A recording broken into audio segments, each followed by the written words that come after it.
It's time now for your weekly fishing reports and real-time outdoor news from the South region. This is Fox Sports Outdoors South. Hi everyone, so happy you joined us for this week's show. If you were with us a few weeks ago, we did an entire episode talking about how to find and catch one of the easiest game fish that swims in fresh water across our south and southwest regions. It's the white bass, and it's a great fish to take kids or elderly folks fishing for. They're everywhere and they're easy to catch. On this week's show, we're going to go the exact opposite direction. We're going to talk about one of the most difficult and challenging game fish to catch in fresh water. It's the hybrid striped bass. Now, this is a cross between a traditional freshwater striped bass and a white bass, and they produce one of the hardest fighting fish in fresh water. But they can be very difficult to locate and can be very difficult to catch. We'll give you tips and pointers on just how to do that on this week's show. Now, in order to demonstrate that, we're going to bring you out to Cedar Creek Lake. It's a large reservoir located south and east of the Dallas-Fort Worth Metroplex in Texas, and it's got a great population of hybrid striped bass. While we're out on Cedar Creek doing that, we're going to be taking you around the region for your very latest fishing reports from our team of insider reporters. Now, the techniques that we're going to show you today don't just apply here to Cedar Creek. They apply to your favorite lake that's got hybrid stripers in them as well. And we're going to be telling you about some of those lakes and where they're located across the southwest. It's going to be a lot of fun. Right now, let's get this started back at the FSN studios. Here's your weekend planner. The Salooner tables are looking positive for weekend game fish activity. Saturday is listed as excellent, while Sunday is predicted to have good conditions. Expect the best daylight action to begin on Saturday at 11:25 a.m. and Sunday at 12:15 in the afternoon. The sun will rise at 6:05 and set at 8:40. And we had a new moon this week, so evenings will not have much moonlight. Stay with us. We have all of your fishing updates from around the southeast on the way. Plus, I'll return with Bassmaster Elite Angler Tommy Biffle to answer your Ask a Pro question. Fox Sports Outdoors is brought to you by Costa Sunglasses. See what's out there. By Luz, setting a new standard in fishing performance. Feel the difference. By Strike King Lures, #1 in fishing. By Lowrance Electronics. Find, navigate, dominate.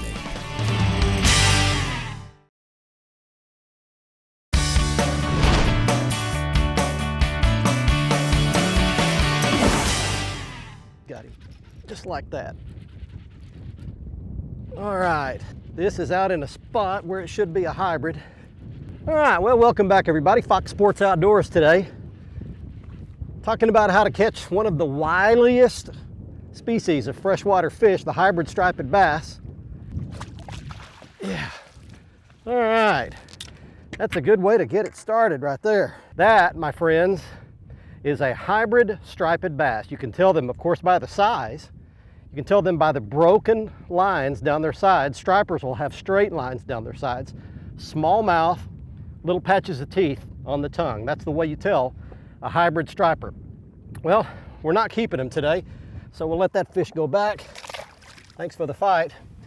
Let me explain the very first thing to you about why hybrid stripers are so challenging to catch. #1, they're hard to find. I want to show you something. We're going to pan this camera out here. I want to show you where we are. We are right in the absolute middle of nowhere land. Acres and acres and miles of wide open water. Hybrid stripers are nomadic fish. You can be on a school of them 1 second and they can be half a mile down the lake 3 minutes later. They're an amazing fish. That's why they're so challenging, because you're going to find them out here in the middle of open water. Now, you're going to need good electronics, good sonar, good GPS, in my case, good structure scan gear, and you've got to be able to get good with your bearings out in open water, because that's where they roam. All right, we're going to tell you more about hybrid striped bass. Let's get you started with some fishing and lake reports. Let's go to Crispin Pally up in Kentucky and Tennessee with your reports from there. Hey gang, before I get into this week's fishing report for Tennessee and Kentucky, I want to remind you one more time of a very special event. It's taking place on Kentucky Lake out of Paris Landing on Saturday, August the 9th. log on to Facebook and go to Friends of Jason Sane. You can get more information about the event. If it's at all where you can, we would love to have you. This is a great event for a really great guy who needs our help right now. Let's talk fishing. Guys, Tennessee and Kentucky is hot, hot, hot. The weather's hot, but the fishing's hot. The nighttime bass bite, kind of the going thing. That's what all the talk's about. There is a really good offshore bite for bass across the region. Not a lot of bass shallow right now. The water temperatures are creeping up into the mid 80s, and it's just going to get hotter. So the fish are really concentrating around current areas. Aside from that, really good catfishing right now. People out on the main lake, guys are fishing cut bait and live bait, catching some really big catfish. Offshore crappie bite, trolling with crankbaits like a Strike King slab hammer crankbait. Big time deal right now. Kentucky, Barron River, fishing's just been phenomenal there this year. Lake Cumberland, the nighttime fishing bite's been really good. And throughout most of Tennessee, the hot thing right now is really at night. Getting out of the sun. Just be real careful. There's a lot of people on the water this time of year. Night fishing presents its own set of challenges. So just really be prepared, really be careful. Guys, just get out here, have a good time. We'll see you on the water. God bless.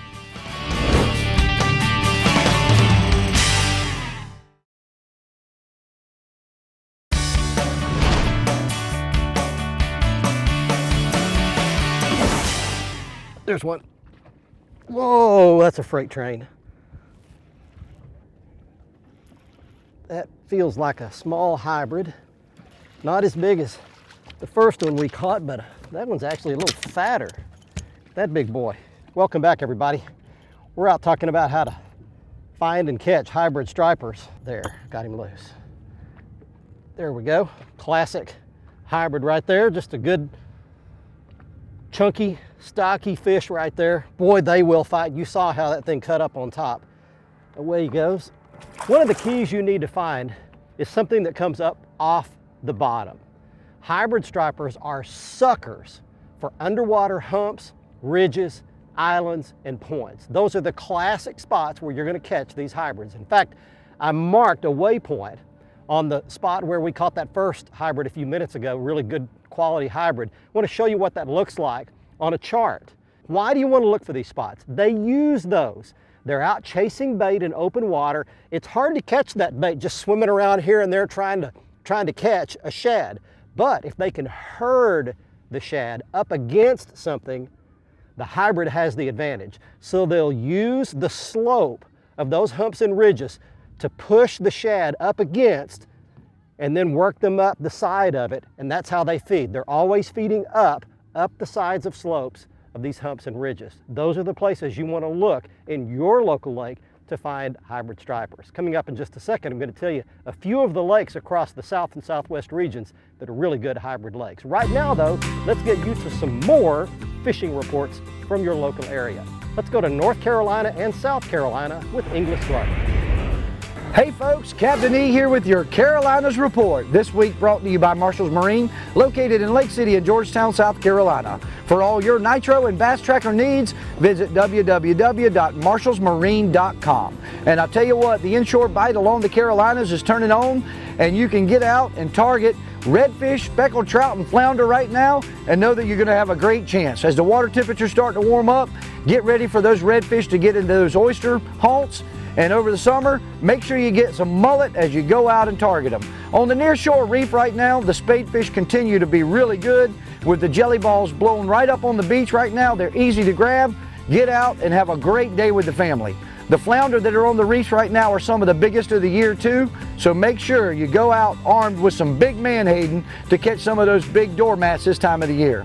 Let's move to the freshwater side of the things. Captain Stevie Pack of Pack's Landing gave me a call this week and said that the catfish have definitely started to move into that breeding pattern down around Pack's Landing, and he reports catching some great blues right now with some fish in the 30 and 40 pound class and having some coolers that are full of some of that wonderful meat. Also, he tells me that the crappie right now with the water temperatures warming up are starting to get a little bit more difficult, but if you can get out there and find the trees that they're holding on, you can still catch some great fish this time of the year. He's switching between live bait and artificial jigs and still producing some wonderful fish. The guys on Clark's Hill are reporting that early morning striper bite has been really good on top water, and the largemouth bass have started to move in those deeper haunts. And again, getting out and target them early in the morning in that deeper water, they're producing some really large fish. This has been your Carolinas Report this week, brought to you by Marshall's Marine. And remember, fish smarter, not harder, and keep your chaos organized.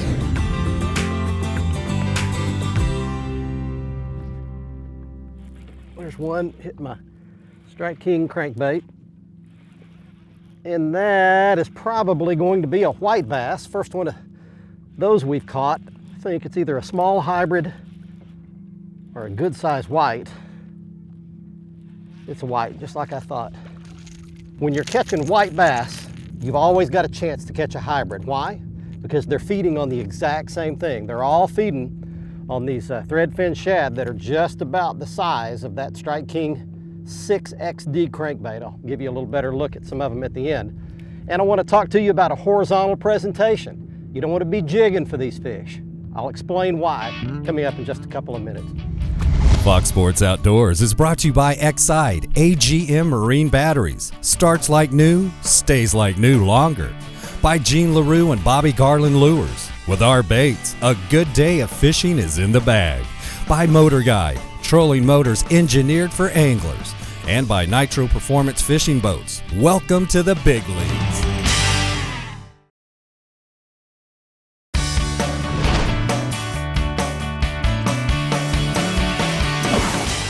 Button, let it go back all the way to the bottom.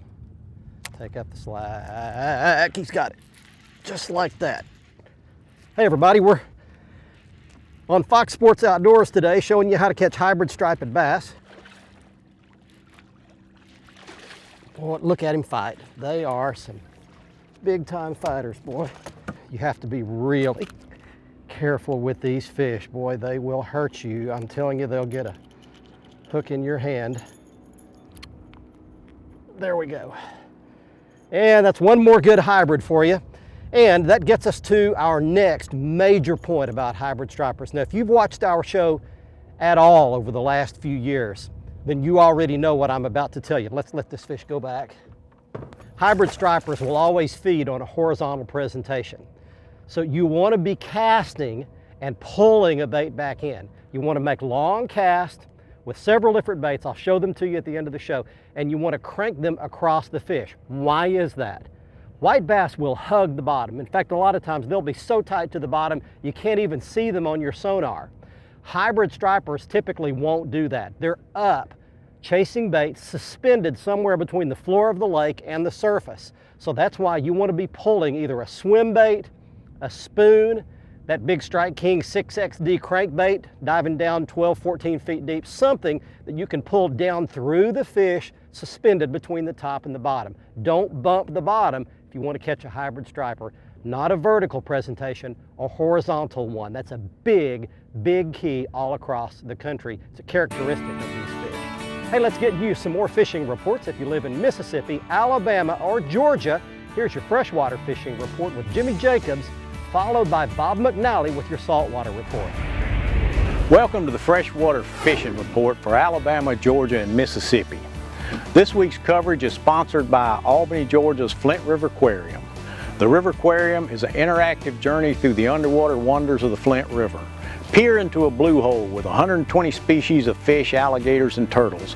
Catch a nature film, see the aviary, and enjoy hands-on activities for the entire family.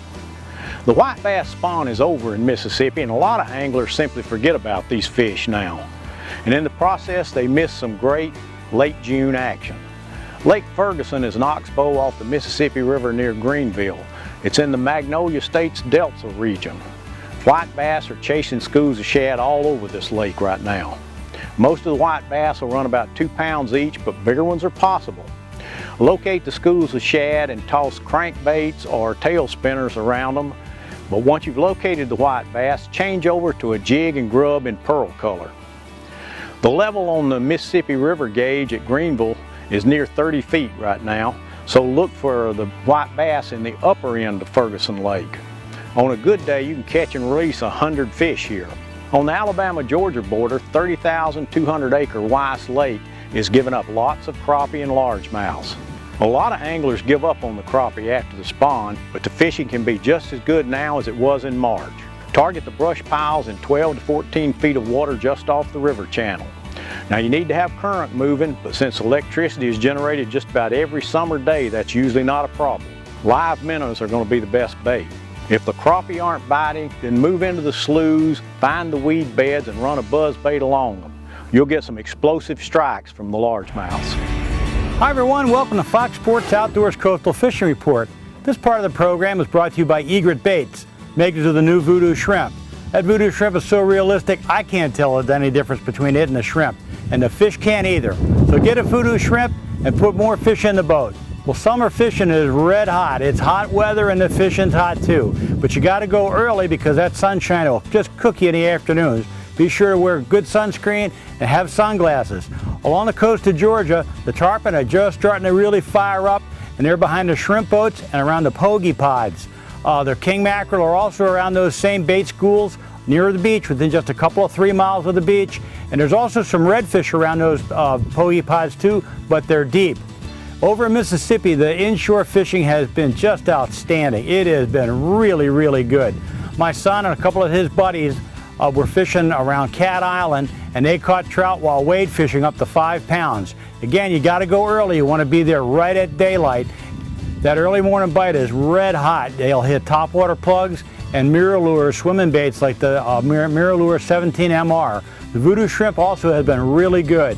The trout fishing over in Bay St. Louis has been great, and along the Biloxi waterfront, flounder fishing has been really, really good too for fishing the 1 to 5 pound range. Some of those are really, really thick, big, good eating flounder. Those flounder are taking jigs, and they're also taking strip mullet baits. In Alabama, my good friend Kevin Olmstead tells me that the trout fishing is improving every day in Mobile Bay. You gotta look for clear water, and again, you gotta go early. Sometimes it's hard to find live shrimp for trout, but that's what it takes if you want to put a bunch of fish in the boat. So that's it for the Coastal Fishing Report. Remember, next time you're out on the water, please take a youngster with you.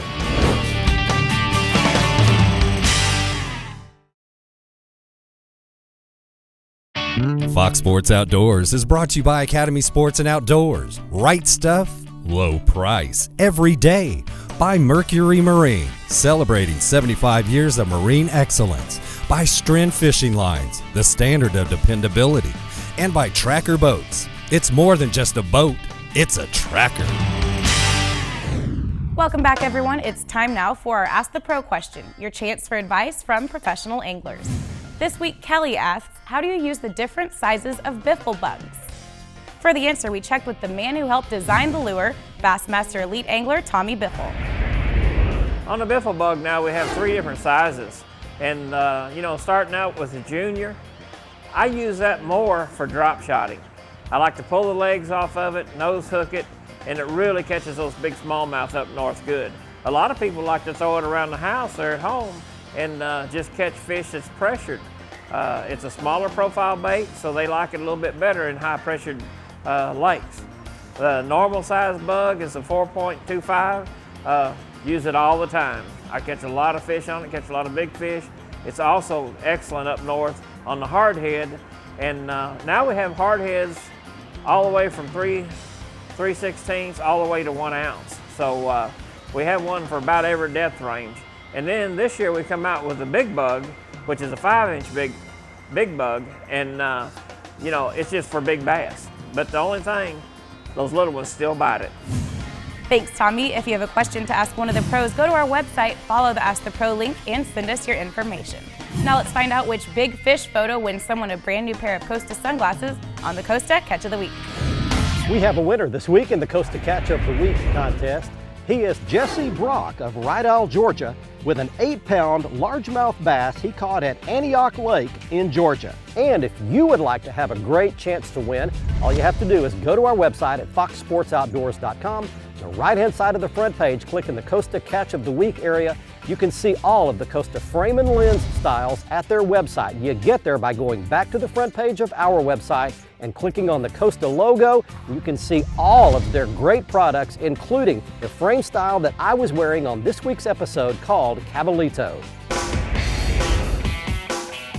Next up on the Academy Sports and Outdoors Right Stuff feature, I'd like for you to pay special attention to some highly specialized gear you're going to need if you're going to not only hook these hybrid stripers, but you're going to have a chance to land them as well. First up on the left-hand side of your screen, it's a heavy lead jig head, about 3/4 of an ounce, with a Jean LaRue Sweet Swimmer on the back, a great swim bait for these hybrids. Then in the middle is a big 5-inch heavy spoon. Now don't be messing around with any little trout spoons. You got to get the big, heavy 5-inch long spoon for these big hybrids. And then finally, my secret bait on the right there is the Strike King 6XD deep diving crankbait that will kill them when they're suspended up off the bottom. You also need a highly specialized rod and reel setup to catch these hybrids as well. It begins with the brand new Lew's BB1 Pro bait cast reel. It's beefed up with a bunch of heavy components.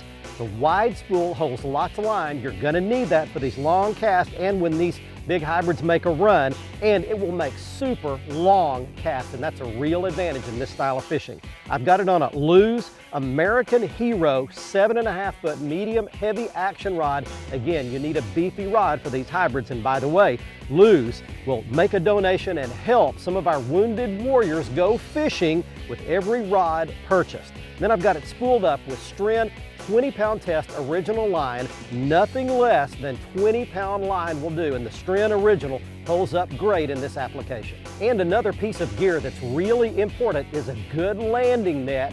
These hybrids can hurt you, they can cut you, and they can get a hook in your hand. They're very strong beasts once you get them in the boat. You need a landing net to keep them under control. The other day I heard someone say that if you tell a lie once, you'll have to tell that lie for the rest of your life. I'm really concerned that in our culture, lying has become so normal, so predominant, and so common that it's almost like telling the truth. In fact, you could almost say that lying has become the new truth. Well, I want to be one voice that says lying is still wrong. Think about that the next time you're on the receiving end of a lie. Lying always hurts someone. And that's this week's Stuff That Matters. I promised earlier in the show that I would give you some really good hybrid striper lakes across the southwest portions of our region. Probably the single best hybrid striper state is South Carolina. They've got Hartwell and Santee Cooper and many other great hybrid lakes. Georgia's got Lanier and several others. Oklahoma has got Skiatook, Kanawha, and Sooner. And Texas has got Richland Chambers, Buchanan, Cooper, right here at Cedar Creek. I hope you are paying attention to, and I hope you learned some of the principles that we talked about here on Cedar Creek in Texas, because those same techniques will work at your favorite hybrid striper fishery. Hey, don't forget to join us for next week's show. We'll be on Thursday at 6 p.m. with the repeat airing Sunday morning at 8 o'clock. And if those times ever change, you'll be the first to know right on the front page of our website at foxsportsoutdoors.com. From Cedar Creek Lake in Texas, until next week, I'm Barry Stokes saying be safe, have fun. Bye-bye, y'all.